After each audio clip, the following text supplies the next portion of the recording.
Hello student, देखिए मैं आज आपको 12th क्लास का एक बहुत इम्पोर्टेंट टॉपिक है जो किरचॉफ लॉ है। उससे जो बहुत कॉम्प्लिकेटेड जो सर्किट है उनको सॉल्व किया जाता है और इसकी बहुत सारी एप्लीकेशन है, जैसे व्हीटस्टोन ब्रिज की बैलेंस कंडीशन है P/Q = R/S। इस जैसी बैलेंस कंडीशन को हम प्रूव कर सकते हैं। तो मेनली हमें आज ये पढ़ना है कि किरचॉफ के सर्किटल लॉ क्या है। सही है। अब देखिए, किरचॉफ के सर्किटल लॉ को देखा जाए तो बोर्ड एग्जाम के हिसाब से बहुत ज्यादा इंपॉर्टेंट है, बहुत रिपीटेड क्वेश्चन है किरचॉफ के सर्किटल लॉ। तो चलिए अब हम समझते हैं किरचॉफ के सर्किटल लॉ क्या है। ठीक, तो हमें समझना है बच्चों किरचॉफ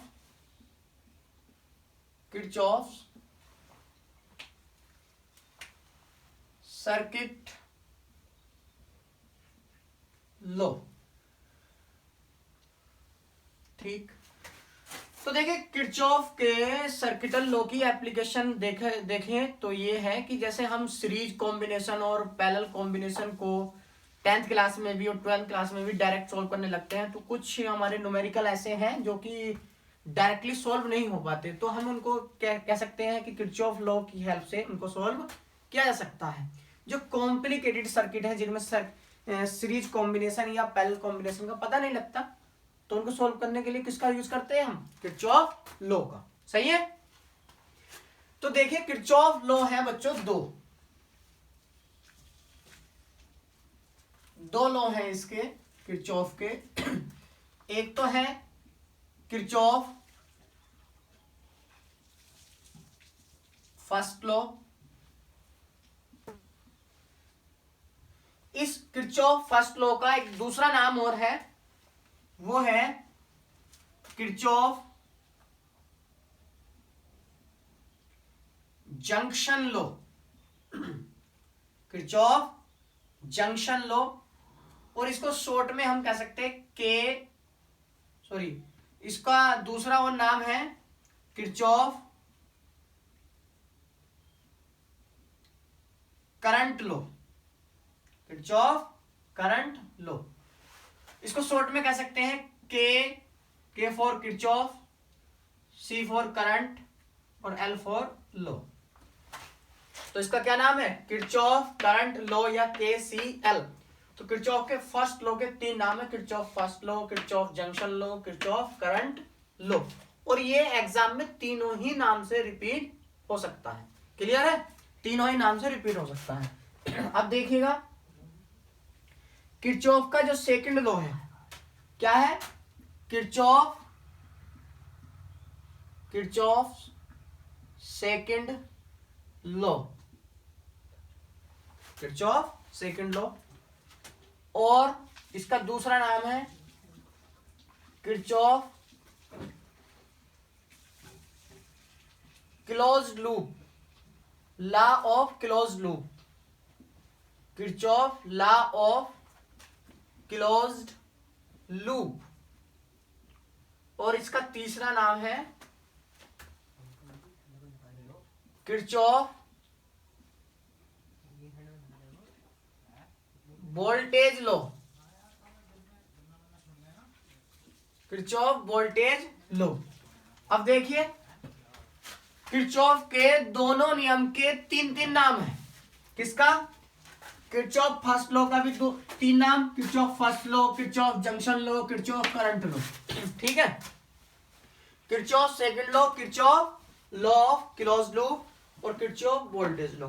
याद रखना, इनसे बहुत ज्यादा इंपॉर्टेंट जो सर्किट है तुम्हारे वे सॉल्व हो सकते हैं, और हम इनसे ये भी कर सकते हैं जैसे किसी सर्किट में हमें करंट की वैल्यू फाइंड नहीं हो पा रही है, तो इन किरचॉफ के लॉ को हम दोनों को अप्लाई कर सकते हैं और उनसे करंट की वैल्यू फाइंड कर सकते हैं। तो देखिए पहले हम पढ़ेंगे किरचॉफ फर्स्ट लॉ। बहुत ही आसान है, ध्यान से सुनो। किरचॉफ फर्स्ट लॉ को हमें पढ़ना है।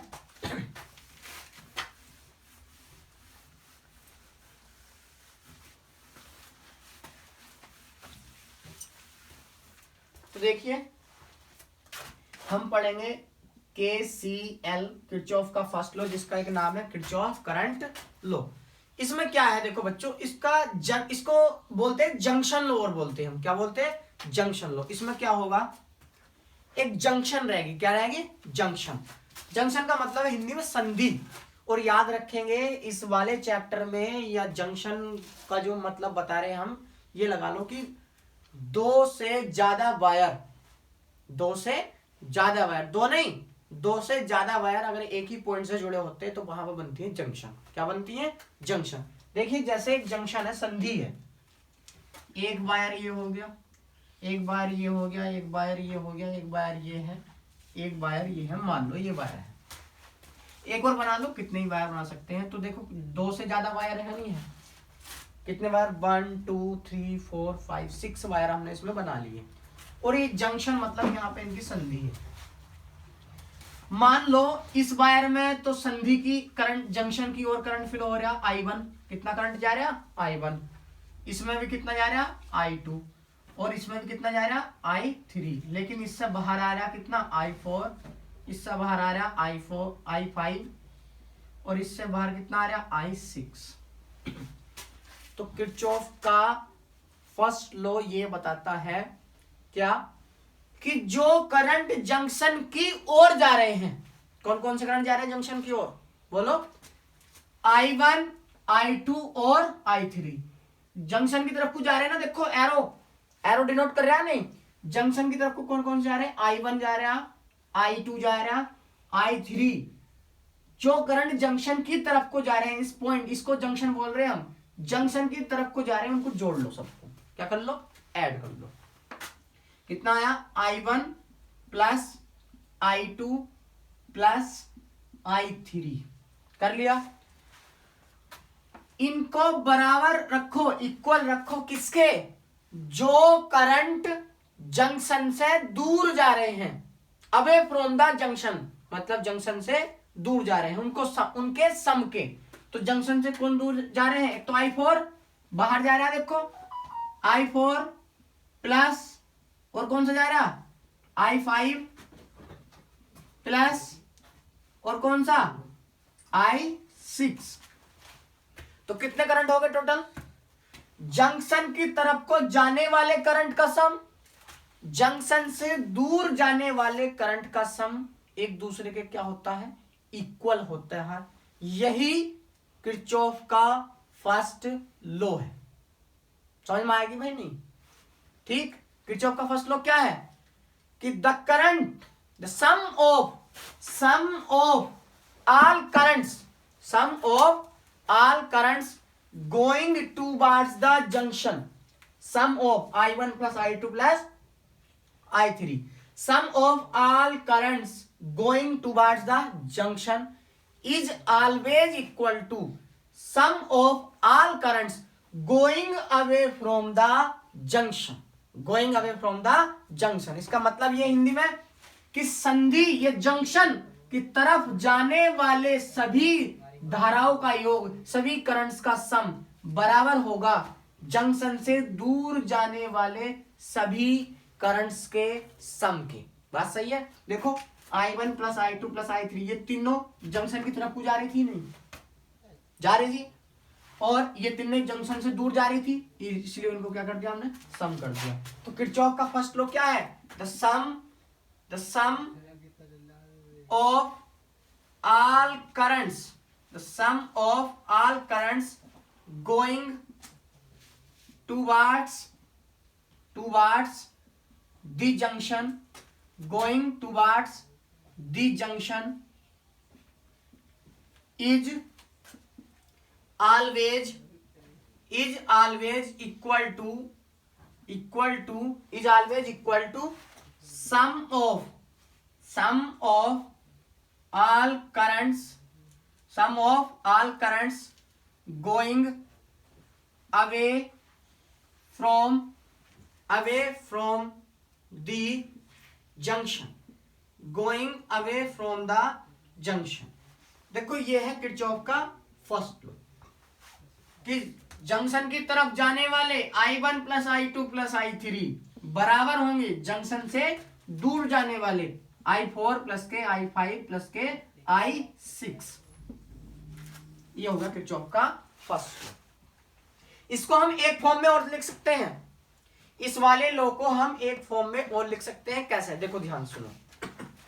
देखो अगर मैं I1 प्लस के I2 प्लस के I3 ये लिख रहा हूं, और मैं I4 भी I5 भी I6 भी इधर लिया हूं, तो माइनस के I4 माइनस के I5 माइनस के I6 इक्वल टू 0। कितना जाएगा? 0। तो अब एक बात बताओ, देखो एल्जेब्रिक सम का मतलब है कोई चीज अगर प्लस की है तो प्लस की होगी, रखो, और माइनस की है तो माइनस की रखो। एल्जेब्रिक सम का क्या मतलब है? प्लस की चीज प्लस के साथ, माइनस की चीज माइनस के साथ। तो प्लस वाली चीज प्लस के साथ और माइनस वाली चीज माइनस के साथ। ये सम हो रहा किसका? एल्जेब्रिक सम को कर रहे हैं हम समेशन से। किससे? समेशन से। समेशन ऑफ आई बराबर कितना होगा बच्चों? 0। तो मैं ये भी कह सकता हूं, इस लॉ को क्या बोल सकता हूं? इसको मैं बोल सकता हूं कि the algebraic sum of all currents meeting at a junction, किसी जंक्शन पर मिलने वाली सभी करंट्स का, किसी जंक्शन पर मिलने वाली सभी करंट्स का जो एल्जेब्रिक सम होगा कितना होगा? वो 0 के इक्वल होगा। तो according to this law, Kirchhoff का फर्स्ट लॉ क्या बताता? According to this law sum of all currents going towards the junction is always equal to sum of all currents going away from the junction. मतलब किसी junction की तरफ जाने वाले सभी करंट्स का सम जंक्शन से दूर जाने वाले सभी करंट्स के सम के इक्वल होगा। या इसको दूसरी फॉर्म में कैसे कह सकते हैं? The algebraic sum of all currents meeting at a junction is always equal to 0। तो ये हुआ बच्चों हमारा किरचॉफ का फर्स्ट लॉ। और याद रखेंगे, नोट पॉइंट है ये कि किरचॉफ का जो फर्स्ट लॉ है, नोट पॉइंट में किरचॉफ का जो फर्स्ट लॉ है, Kirchhoff's first law is based on charge conservation. Charge conservation पे है। बहुत बार ऑब्जेक्टिव आया हुआ है कि किरचॉफ का फर्स्ट लॉ किस पे बेस्ड है? चार्ज के कंजर्वेशन पे है। किसके बेस पे? चार्ज के कंजर्वेशन पे। तो ये था तुम्हारा किरचॉफ का फर्स्ट लॉ। अब मैं इसकी एप्लीकेशन करवाता हूं, इसके न्यूमेरिकल सॉल्व करवाता हूं बहुत आसान शब्दों में। तो देखिएगा,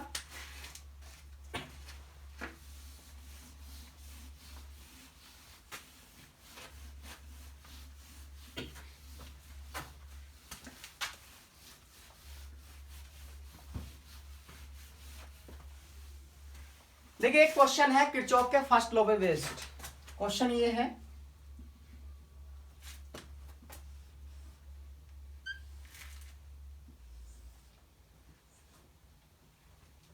दो एम्पियर की करंट यहां पे जा रही है, 3 एम्पियर की करंट इसमें जा रही है और 1 एम्पियर की करंट यहां पे जा रही है। तो यहां पे जो आई फ्लो हो रही है उसकी वैल्यू कितनी होगी? ये क्वेश्चन हमको सॉल्व करना है।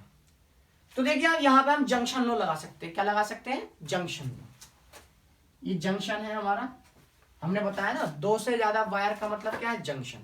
हमें ये पता है किरचॉफ का फर्स्ट लॉ में कि जंक्शन की तरफ जाने वाली टोटल करंट को जोड़ लो और जंक्शन से दूर जाने वाली टोटल करंट को जोड़ लो।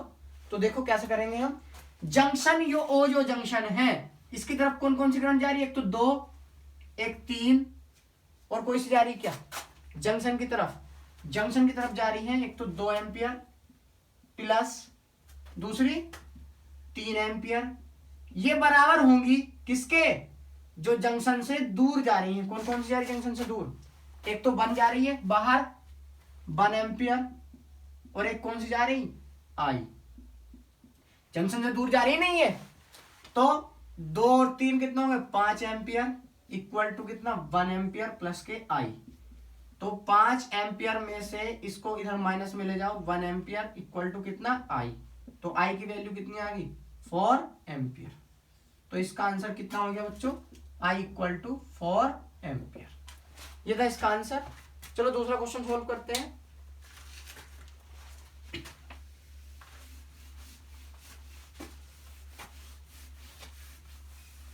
अब ये है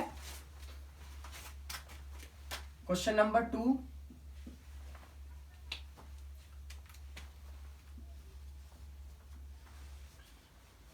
इसको सॉल्व करते हैं। देखो इसमें 3 एम्पियर, इसमें 4 एम्पियर, यहाँ पे I1, यहाँ पे 1 एम्पियर और यहाँ पे I2।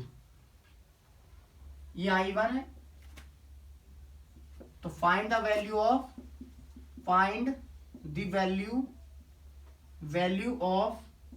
I1 and I2। I1 और I2 की वैल्यू हमें फाइंड करनी है।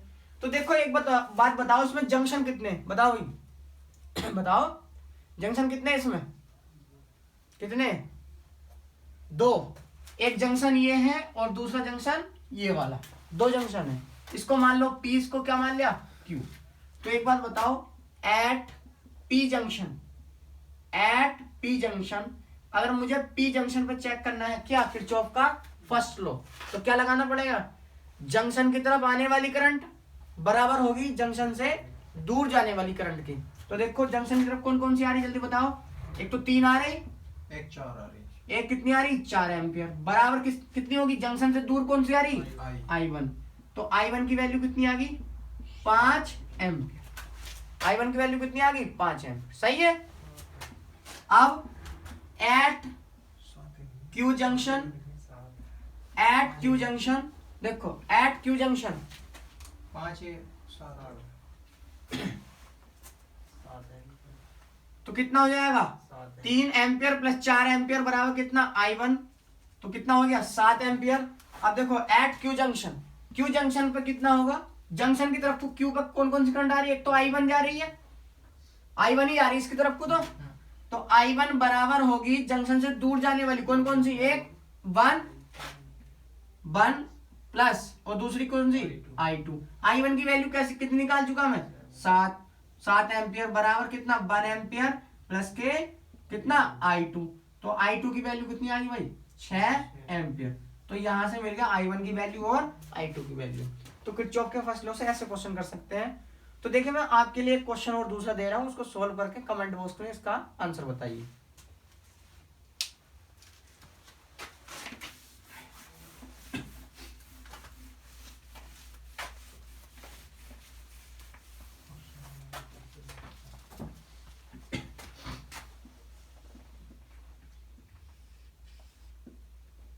ये बोर्ड एग्जाम में आया हुआ क्वेश्चन है।